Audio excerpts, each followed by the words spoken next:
नमस्कार दर्शकों, स्वागत आप सभी का के न्यूज में। आपके साथ मैं हूं ऐश्वर्या। आज बात करेंगे दौरों की।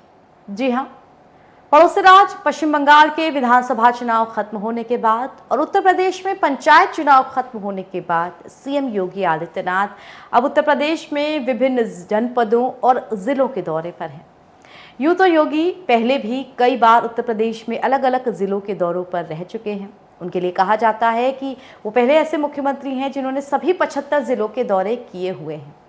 लेकिन इस बार के दौरे, हाल फिलहाल के पिछले एक हफ्ते के दौरे इसलिए अलग हो जाते हैं क्योंकि मुख्यमंत्री योगी आदित्यनाथ सपा के गढ़ में लगातार दूसरे दिन पहुंचते हैं। शनिवार को वो इटावा के सैफई गांव में थे और आज वो आजमगढ़ के दौरे पर हैं। तो इसी पर आज हम चर्चा करेंगे कि इन दौरों का क्या मायना निकाला जाए। आजमगढ़ वाया सैफई, सपा के गढ़ में योगी।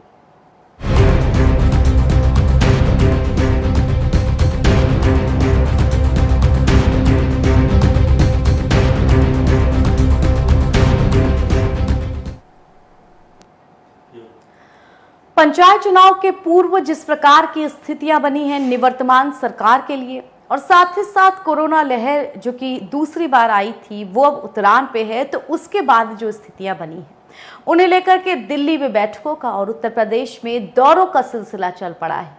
लेकिन हाँ, ये सब सिलसिला इस बात की भी याद दिलाता है कि देश के सबसे बड़े आबादी वाले प्रदेश उत्तर प्रदेश में अब विधानसभा चुनाव में सालों का नहीं बल्कि महीनों का फर्क बचा हुआ है।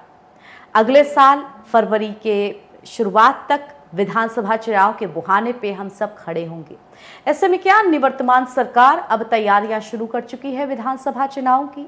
इन सभी दौरों को, जिनमें विपक्षी पार्टी, प्रमुख विपक्षी पार्टी सपा के गढ़ ज्यादा है, तो इन दौरों के क्या मायने निकाले जाए, इसी पर आज हम चर्चा करेंगे। हमारे साथ मेहमानों का एक पैनल जुड़ेगा, लेकिन उससे पहले आप सभी के लिए हमारी विशेष रिपोर्ट।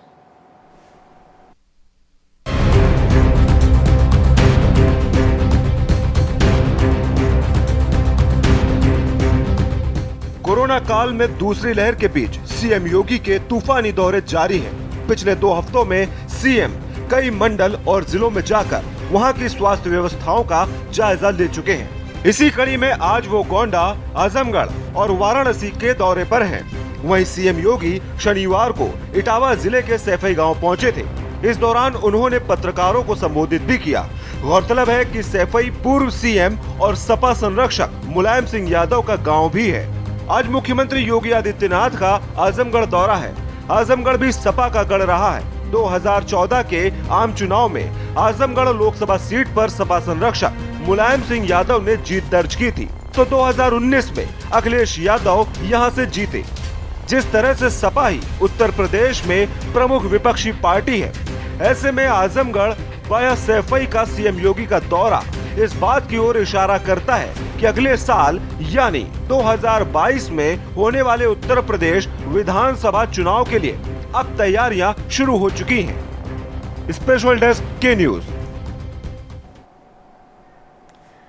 तो सीएम योगी का तूफानी दौरा जारी है। कोरोना की इस दूसरी लहर में जब आंशिक कर्फ्यू लगने के बाद लगभग परिस्थितियां संभली हुई सी नजर आ रही हैं, ऐसे में गांव, जनपदों, कस्बों, इन जगहों पर सीएम योगी आदित्यनाथ के अलग अलग दौरे, वहां की स्वास्थ्य व्यवस्था को समझना, किस तरह का काम किया जा रहा है कोरोना काल में और बाकी सब चीजों का जायजा लेना, इसमें मुख्यमंत्री लगातार व्यस्त हैं। लेकिन यहां पर जिस तरह से एक हफ्ते पहले की हम बात करें तो अलीगढ़ मुस्लिम यूनिवर्सिटी में सीएम योगी आदित्यनाथ का जाना, वहां पर जाकर के एक बड़ी संख्या में प्रेस को संबोधित करना, इसके बाद शनिवार को इटावा के गांव सैफई में जाना, जो कि प्रमुख विपक्षी पार्टी सपा के इस वक्त संरक्षक मुलायम सिंह यादव का गढ़ माना जाता है, और आज उनका आजमगढ़ का दौरा, जहां से अखिलेश यादव, उनका गढ़ इस बार 2019 में उन्होंने चुनाव जीता था। इन सभी दौरों के क्या मायने निकाले जाएं, और वो भी तब जब दिल्ली में संघ और संगठन को लेकर के समन्वय बैठाने की एक बैठक भी होती है, जिसमें सभी प्रमुख लोग, देश के शीर्ष लोग निवर्तमान सरकार के शामिल होते हैं। तो इन दौरों के जरिए क्या सरकार एक बार फिर अपनी स्थिति मजबूत करने की कोशिश कर रही है?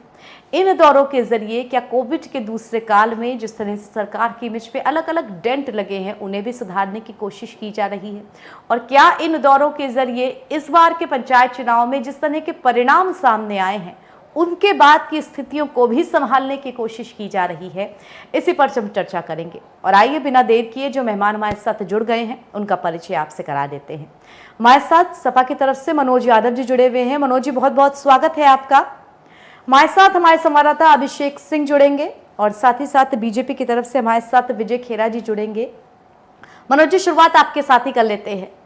सपा प्रमुख विपक्षी पार्टी उत्तर प्रदेश में और सपा के गढ़ में ही ये लगातार दूसरे दिन उन्होंने दौरा किया और इसमें अगर हम अलीगढ़ मुस्लिम यूनिवर्सिटी वाला दौरा भी जोड़ लेते हैं तो ये 3 लगातार चीजें हो जाती हैं। ऐसे में क्या समझा जाए, सरकार की जो इमेज है उसे अब जो डेंट है वो सब क्लियर करने की कोशिश की जा रही है या तैयारियां शुरू हो गई हैं ये 2022 की? देखिए, अगर सरकार की कोई इमेज बची होती तो निश्चित तौर पे इमेज को बचाए रखने के लिए प्रयास करती, लेकिन सरकार की कोई इमेज नहीं बची है मौजूदा परिस्थितियों का अगर आप आकलन करेंगे। मैं तो सिर्फ एक ही बात कहता हूं कि योगी आदित्यनाथ की लेके जो आप वक्तव्य दे रहे हैं कि समाजवादी के गढ़ में उत्तर प्रदेश के मुख्यमंत्री हैं, चाहे वो आजमगढ़ हो, चाहे वो इटावा हो, चाहे सिपाही हो, चाहे अलीगढ़ हो, जो उत्तर प्रदेश का कोई भी पार्ट हो, मुख्यमंत्री की जिम्मेदारी बनती कि उस जिले में जाएं और जाके जितना भी अथक प्रयास कर सकते हैं वहां की जनता का, उस प्रयास को पूरा करें। लेकिन इन सबसे इतर डेंट वाली बात तो जरूर मैं थोड़ा सा एक्सेप्ट करूंगा कि जो डेंट ज्यादा लगा है सरकार को, उसको डैमेज को कंट्रोल करने में लगी हुई है। लेकिन एक आपको भी ऐश्वर्या जी पता होगा, जब परिस्थितियां हमारे बिल्कुल विपरीत हो जाती हैं या आप कह लीजिए कि तीर धनुष से तीर निकल चुका होता है, तब उसको ना तो हम रिटर्न कर सकते हैं ना तो पकड़ सकते हैं। इस बात में किसी तरीके का कोई संशय नहीं है। लगातार योगी सरकार वही कर रही है, उनके हाथ से तीर निकल चुका है धनुष से। लेकिन एक बात निश्चित है कि अभी भी समय है, सरकार चाहेगी तो लाखों लोगों की जो जिंदगियां हैं अभी भी बच सकती हैं। क्योंकि महानगरों में संक्रमण की गति जरूर स्लो हुई है, लेकिन मुझे विश्वास है कि पूरे प्रदेश में इंटीरियर एरियाज में, गांव में और कस्बों में, वहां पे भी स्थितियां अभी खराब हैं। तो सरकार जितना बेहतर ट्रीटमेंट कर लेगी, ट्रेसिंग कर लेगी, उतना बेहतर उत्तर प्रदेश की जनता के लिए रहेगा। बिल्कुल इस बात में कोई दो राय नहीं कि इस वक्त वहां की स्थितियां संभालना सरकार की प्रमुखता होनी चाहिए। लेकिन इन दौरों पर क्या हाल होगा, इन दौरों पर किस प्रकार की स्थिति बनेगी, हमारे साथ हमारे संवाददाता अभिषेक भी जुड़े हुए हैं, उनसे भी जान लेते हैं। अभिषेक, इस वक्त धरातल पे कैसी स्थिति है और सीएम योगी जो इतने सारे दौरे कर रहे हैं, क्या कोई फर्क पड़ेगा इन दौरों से?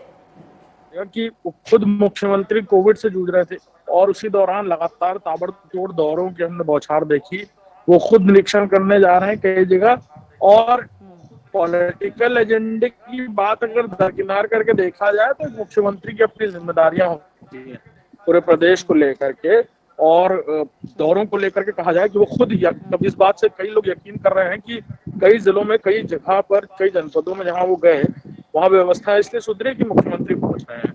तो ये अपने आप में समझने की बात होगी कि मुख्यमंत्री के जाने से कम इतना डर जरूर पड़ रहा है, इतना प्रेशर जरूर पड़ रहा है अधिकारियों पे कि व्यवस्थाओं को दुरुस्त करने के लिए कोविड प्रोटोकॉल फॉलो करवाए जाएं, अस्पतालों में इंतजाम बेहतर हो पाए, इसको लेकर के कोशिशें जरूर चल रही हैं। अगर इस बात का अंदाजा लगा जा सकता है इस बात से कि अगर मुख्यमंत्री जाते ही ना तो आज हम लोग इस बात पे चर्चा कर रहे हो तो मुख्यमंत्री कहीं गए ही नहीं।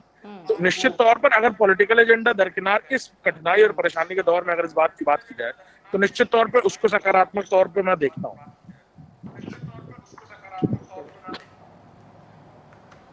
मनोज जी, हमारे साथ मनोज जी भी जुड़े हुए हैं। मनोज जी, क्या इसको ये कहेंगे कि पंचायत चुनाव आने के बाद जिस प्रकार की स्थिति बनी, अब निवर्तमान सरकार अलर्ट है इस चीज को लेकर के, विपक्ष को हल्के में नहीं ले रही है, खुद की तैयारियां जोरों पर है?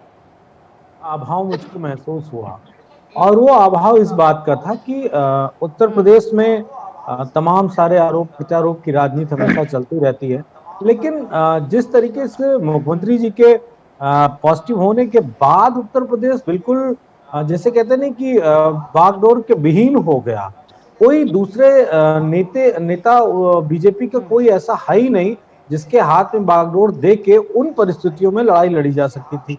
मैं कह सकता हूँ दिनेश शर्मा जी हो सकता है बीमार थे, लेकिन केशव प्रसाद मौर्य जो उप मुख्यमंत्री थे उनके हाथ में बागडोर दी जा सकती थी उन दिनों के लिए और मॉनिटरिंग की जा सकती थी। मेरे ख्याल से जो उत्तर प्रदेश में हालात बद से बदतर हुए उसके पीछे कहीं ना कहीं इस बात की भी जिम्मेदारी बनती है कि मुख्यमंत्री का पॉजिटिव होना और उनका आइसोलेट होना 15 दिन के लिए, इस वजह से अधिकारियों ने और तमाम सारी जो हमारी शासन की व्यवस्थाओं ने उन सारी चीजों को धता बता दिया। तो मैं इस बात को इसलिए कह रहा हूं कि क्या सरकार अपनी इस गलती को एक्सेप्ट करेगी, क्या बताएगी, जैसा कि हमारे अभिषेक सिंह जी ने कहा इस बात को, आपके संवाददाता हैं कि मुख्यमंत्री के जाने के बाद बहुत सारे जिलों में स्थितियां सुधरी।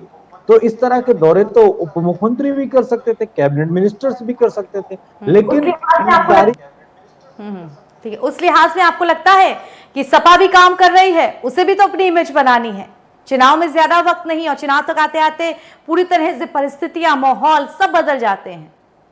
समाजवादी पार्टी इस महामारी को लेकर चुनाव में नहीं जाने और ना हम इस पे जाके जनता के बीच वोट मांगेंगे। हमारे पास पिछले 5 साल में सरकार की नाकामियों के बहुत सारे किस्से हैं, बहुत कहानियां हैं और बहुत कुछ है, तो हम उन सारी बातों को लेके जाएंगे। इस पैंडेमिक में हम इतना ही कहेंगे, आप भी कह रहे हैं और आपके जिम्मेदार चैनल के माध्यम से मैं जनता से, अधिकारियों से, नेताओं से, मुख्यमंत्री जी से और प्रधानमंत्री जी से अनुरोध करता हूं कि राजनीति हम फिर कर लेंगे, लेकिन जो स्थितियां उत्तर प्रदेश की हैं उन स्थितियों को बेहतर करना यह हमारा सबका सामाजिक, नैतिक और राजनीतिक दायित्व बनता है। समाजवादी पार्टी अपनी यथाशक्ति हर किसी को मदद करने की कोशिश कर रही है जहां हमारी ताकत है। राष्ट्रीय अध्यक्ष जी ने 1 लाख रुपए की घोषणा की है, जो मजदूर इस परिस्थितियों में गए हैं, जो गरीब परिवार रहे हैं, उनके परिवार को 1 लाख रुपए देने का काम किया जाएगा। हम मॉनिटरिंग कर रहे हैं और एक महत्वपूर्ण काम समाजवादी पार्टी और करे, हम जिलावार, विधानसभावार डेटा ले रहे हैं कि आखिर उत्तर प्रदेश में इस कोरोना काल में कितनी मौतें हुई हैं। हम उसका लगातार हमने काउंटिंग शुरू करा दी है। गांवों में, पंचायतों में, हर जगह पे हम गांववार आंकड़ा विधानसभा के ले रहे हैं और जितने भी आंकड़े एकत्रित करेंगे वो सब सरकार के सामने विधानसभा में हम प्रस्तुत करेंगे, क्योंकि सरकार अभी भी मानने को तैयार नहीं है कि उत्तर प्रदेश में मौतों की संख्या कितनी है। जो सरकार 15-16 हजार 17 हजार बता रही, उसी में सरकार झंडे गाड़ने की कोशिश कर रही और ये झूठ का जरूर समाजवादी पार्टी पर्दाफाश करेगी। बिल्कुल विपक्ष का ये काम भी है कि जो चीज जहां पर सरकार की तरफ से गलत नजर आ रही है उसे उजागर जरूर किया जाए जल्द से जल्द। हमारे साथ बीजेपी की तरफ से विजय खेरा जी भी जुड़ चुके हैं। विजय जी, स्वागत आपका इस चर्चा में। अगर आप तक मेरी आवाज पहुंच पा रही हो तो। सर, बात हम दौरों की कर रहे हैं। सीएम योगी आदित्यनाथ वो अलग अलग जिलों के और जनपदों के दौरे करते रहते हैं। अच्छी बात है, प्रदेश का मुखिया अगर अलग अलग जिलों को लेकर के एक्टिव रहता है तो जनता भी इस बात की सराहना करती है कि प्रदेश का मुख्यमंत्री उनके जिले, उनके जनपद तक पहुंचा। लेकिन यहाँ पर दौरे थोड़े से अलग जरूर हो जाते हैं। इटावा में विशेषकर सैफई में जाना, वहां से भी प्रेस को संबोधित करना। उससे पहले जब अलीगढ़ मुस्लिम यूनिवर्सिटी गए थे, वहां से भी प्रेस को एक बड़े स्तर पर संबोधित करना। और अब आजमगढ़ का दौरा, क्या कहा जाए कि दौरे तो हो रहे हैं लेकिन इनमें कुछ विशेष जगह चुनी जरूर जा रही है अपनी इमेज सुधारने के लिए। जब किसी भी क्षेत्र में जाता है तो जिस कारण से जाता है, जिस समस्या से जाता है, वो तो मुख्य होती ही है, लेकिन और भी किसी चीज की कोई इग्नोर नहीं कर सकता। अगर बात कोई सामने आती है तो कभी भी, या कोई मिलना चाहे तो, किसी और मुद्दे पर भी अगर कोई समस्या लेके कोई आता है तो भी, विशेष तौर से जैसे ही योगी जी, उन्होंने तुरंत, पूरी तरह रिकवर भी नहीं हुए थे, अभी चलना ही फिरना शुरू हुआ था, उसी दिन से दौरे शुरू कर दिए। इतनी जल्दी ठीक होने के बाद कम से कम 15 जगह वो दौरे अभी तक कर चुके हैं, आज फिर गए हैं, कहीं ना कहीं जाते हैं। अच्छा, अब दौरे से फर्क ये पड़ता है, एक तो मुखिया होने के नाते उन तक जो बात आती है वो तुरंत इम्प्लीमेंट होती है। कोई भी समस्या जो आती है, इसमें क्या है कि जनता की भी, और जो कार्यकर्ता काम कर रहे हैं, जो पैरामेडिकल वर्कर्स, वो भी, डॉक्टर्स और प्रशासनिक समस्याएं, ये सब सामने एक ही जगह, एक ही प्लेटफॉर्म पर उनको पता लग जाती हैं। पता लगने के बाद तुरंत उनका निदान होता है और उसके रिजल्ट्स हमारे सामने आ भी गए। पहले फेज में भी हमने विश्व रिकॉर्ड कायम किया था उत्तर प्रदेश ने, और दूसरी फेज में भी इतनी जल्दी हमने उसको काबू किया है कि आपके सामने आ गया है। 3T ने इस कदर जबरदस्त काम किया है कि हम एक तो 3 लाख से ज्यादा हमारे टेस्ट हो रहे हैं, 3,27,000 तक हम प्रतिदिन टेस्ट पे पहुंच गए हैं और अब तक हम 4 करोड़ टेस्ट कर चुके हैं और प्रतिदिन की मरीजों की संख्या बढ़ते बढ़ते कहाँ पहुंच गई थी 17,000 तक। लेकिन आज देखिए विजय जी, उत्तर प्रदेश की आबादी 23 करोड़ से ज्यादा की है टेस्ट की और 96% हमने रिकवरी क्रॉस कर लिया है। अब मतलब आप समझिए कि एक तरह से ये जी। कभी काल्पनिक लगता था कि ऐसा इतनी जल्दी हो सकता है क्या, लेकिन ऐसा हुआ इसीलिए प्रशासनिक मशीनरी को फिर से दुरुस्त किया गया। मुख्यमंत्री ठीक है, इन दौरों की आप विजय जी, इन दौरों की आप तारीफ कर रहे हैं तो थोड़ा अपने विषय से इतर हट के मैं गोरखपुर के दौरे की ही बात कह लूं। गोरखपुर जो कि सीएम योगी आदित्यनाथ का क्षेत्र है, वहां पे स्थितियां इस कदर खराब हुई कि इस वक्त गोरखपुर उत्तर प्रदेश में तीसरे नंबर पर है संक्रमित केसेस के मामले में। वहां पर परिस्थितियां इस बुरी कदर खराब हुई कि सीएम योगी का दौरा होता है, उसी के 1 घंटे बाद की गोरखपुर मेडिकल कॉलेज की तस्वीरें आती हैं, जहां पर एक भाई अपने दूसरे भाई को जो कि कोविड पीड़ित है कंधे पर लेकर के आता है, स्ट्रेचर नहीं मिलता और वो वहीं अस्पताल के बाहर दम तोड़ देता है क्योंकि उसे अस्पताल में एंट्री नहीं मिली। इस तरह की तस्वीरें जब दौरे के बाहर आती हैं तो आपको लगता है वो दौरे सार्थक होते हैं? इस समय गंभीर हालत में है। जब से कोविड निकला है मरीज गंभीर हालत में है और दुखद मौत पूरे विश्व में हुई है जी। हर जगह हर देश में हुई है। ये मौतें दुखद हैं बहुत, लेकिन हुई है क्योंकि जब बीमारी ने जोर पकड़ा था उस समय इसका कोई इलाज नहीं था। उसके बाद जब वैक्सीनेशन निकला तो भारतवर्ष उन चुनिंदा देशों में रहा 4 में से, जिनमें से एक हम भी रहे। एक जमाना था टिटनेस की वैक्सीन जब विश्व में निकली उसके 50 साल बाद भारत बना पाया था। हेपेटाइटिस बी की 20 साल बना पाया था बाद। पोलियो की निकली थी वैक्सीन 55 में, हम तो 87 में बना पाए। मतलब जरा देखिए आप, और अब की बार हमने वैक्सीन विश्व में निकली दिसंबर में और जनवरी में बना ली 1 महीने के अंदर। यानी 40 साल 25 साल और 1 महीना, इसके बारे में कोई विचार नहीं। विरोधियों को एक काम है 24 घंटे कि किसी न किसी तरीके से कहीं ना कहीं से कुछ निकालो और उसके लिए शुरू हो जाओ। वैक्सीन की बुराई से लेके उनको उकसाने तक के वैक्सीन न लगवाओ, उसकी बुराई करना, उसके बाद इस तरह की भ्रामक प्रचार करना, इस वैक्सीन से बीमार हो जाएंगे लोग, मर जाएंगे लोग, और वो आदत अभी भी ये छोड़ नहीं रहे हैं। जहां इनका मौका लगता है वहां 1 सेकंड के लिए शुरू होते हैं। बाकी रहा ये, कभी आप देखेंगे कि काफी हर चीज में गिरावट होती जा रही है। मतलब मौतों की संख्या कम हो रही है, वैक्सीनेशन की संख्या बढ़ रही है। ठीक है, आपके हिसाब से संक्रमण केसेस कम हो रहे हैं, लेकिन आपकी बात को लेकर के मनोज जी, विजय जी का साफ कहना है वैक्सीन नहीं लगवाने को लेकर के सवाल, विपक्ष इसके लिए जागरूक नहीं। तो मैं बता दूं, नहीं हो रहा है। अब क्या चेहरा है इनके पास, टेस्ट हो रहे हैं। विजय जी दोबारा आऊंगी, लेकिन आप ही की बात का मनोज जी जवाब दे दें। विजय खेड़ा जी, मैं पहले कुछ चिल्ला रहे थे, अपनी बात रखने दीजिए। पलट लेते हैं प्लीज, फौरन पैंदी के लोटे की तरह बदलते हैं। अरे ठीक है जी, ठीक है विजय जी, छोटे से ब्रेक के लिए रुकते हैं, जवाब जरूर लेंगे मनोज जी से ब्रेक से लौटते ही। छोटे से ब्रेक के लिए दर्शकों यहाँ रुक रहे हैं, लेकिन ब्रेक के उस पार भी हमारी चर्चा जारी रहेगी।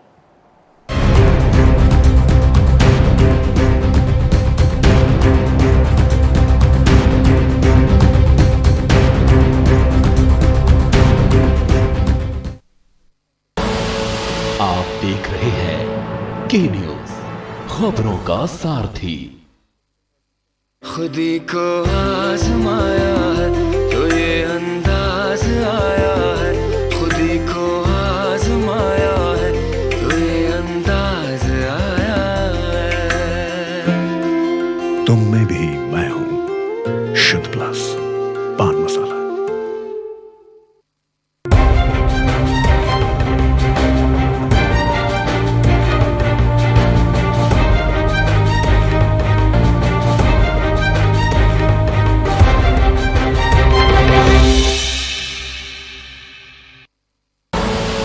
आप देख रहे हैं के न्यूज, खबरों का सारथी।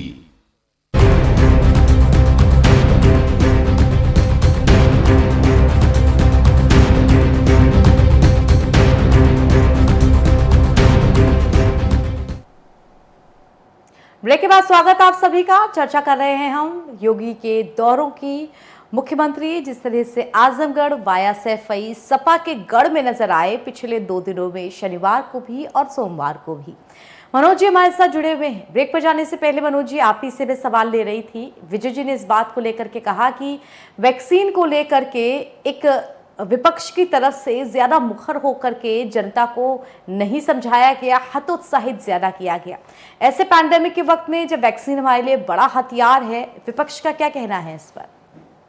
देखिए, जब वैक्सीन बिल्कुल नहीं आई थी तो लोगों को बिल्कुल विश्वास नहीं था और सरकार की भी तरफ से विश्वसनीयता का कोई कठोर कदम नहीं उठा के दिखाया।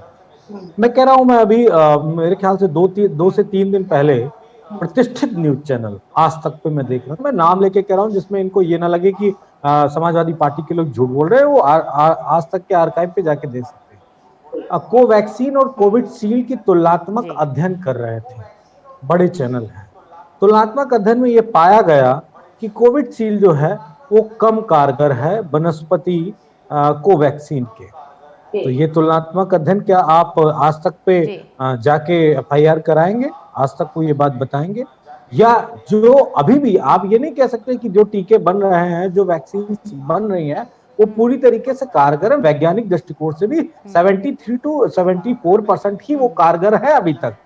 तो जब आप इतने कर चुके हैं तमाम सारे परीक्षण, तब इस स्थिति पे है, तो अगर विपक्ष ने कोई आवाज उठाई तो उसको आप क्यों अदरवाइज ले रहे हैं? हम आपका जय जयकार करने को तैयार हैं। आप पूरा आंकड़ा प्रस्तुत कर दीजिए उत्तर प्रदेश में की क्या स्थिति है। हम कह रहे हैं, हम आरोप लगाते हैं, हम बार बार हर चैनल पे कहते हैं कि उत्तर प्रदेश में 5 लाख लोगों की मौत हो चुकी है पिछले 50 दिनों के अंदर। अगर बीजेपी की हिम्मत है तो मनोज यादव पर मुकदमा कराए, लेकिन मुकदमा कराने से पहले वो व्हाइट पेपर श्वेत पत्र जारी करे उत्तर प्रदेश के 15 दिन के अंदर सारी ग्राम पंचायतों से मरने वालों का आंकड़ा लेके।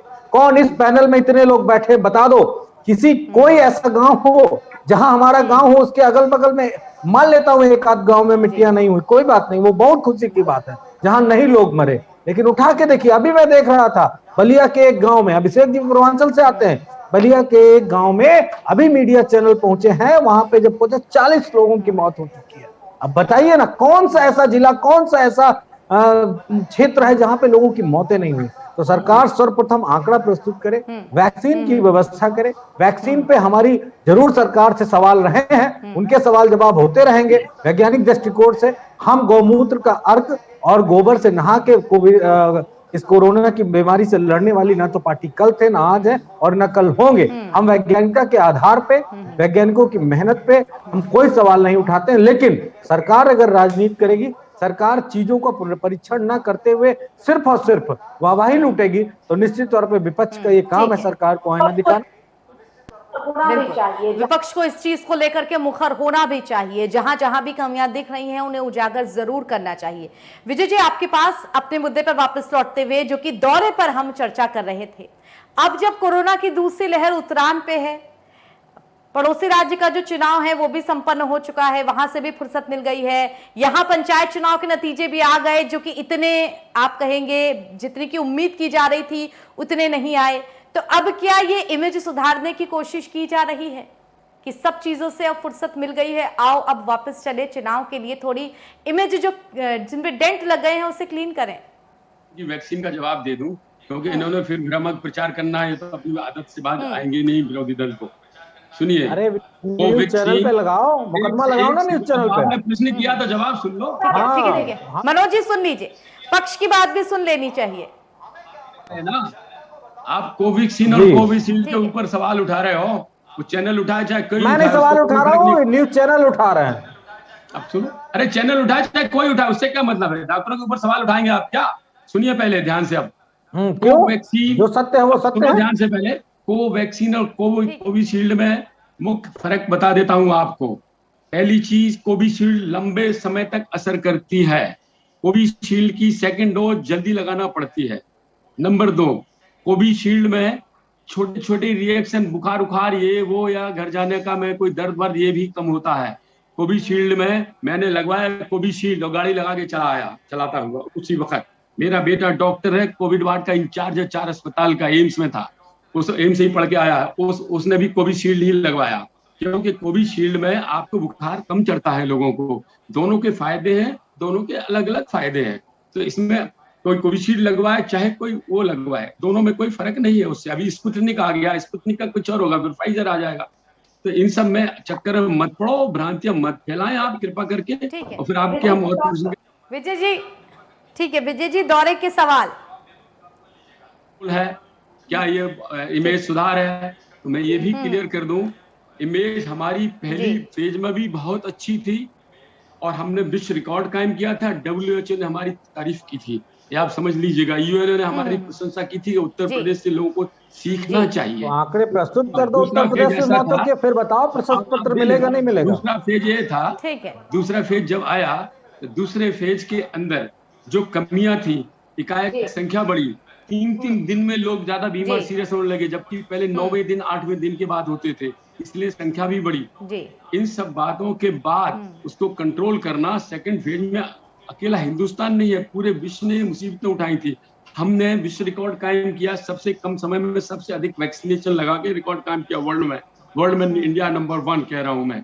उसके बाद अब उत्तर प्रदेश का सवाल लीजिए। उत्तर प्रदेश में मैक्सिमम वैक्सीनेशन किए गए, मैक्सिमम टेस्ट किए गए, मैक्सिमम हमारे पास पॉपुलेशन है, हमको 24-25 करोड़ लोगों को देखना है। तो जब आप ठीक है विजय जी माफी चाहूंगी, वक्त बहुत कम है, इसलिए बहुत धन्यवाद आपका हमारे साथ जुड़ने के लिए। मनोज जी आपसे भी माफी, वक्त की सख्त कमी है। धन्यवाद हमारे साथ जुड़ने के लिए, अभिषेक भी आपका। और इसी के साथ दर्शकों फिलहाल हमारी इस चर्चा में इतना ही, इजाजत दीजिए। देश दुनिया की तमाम खबरों के लिए के न्यूज के साथ जुड़े रहिए। धन्यवाद।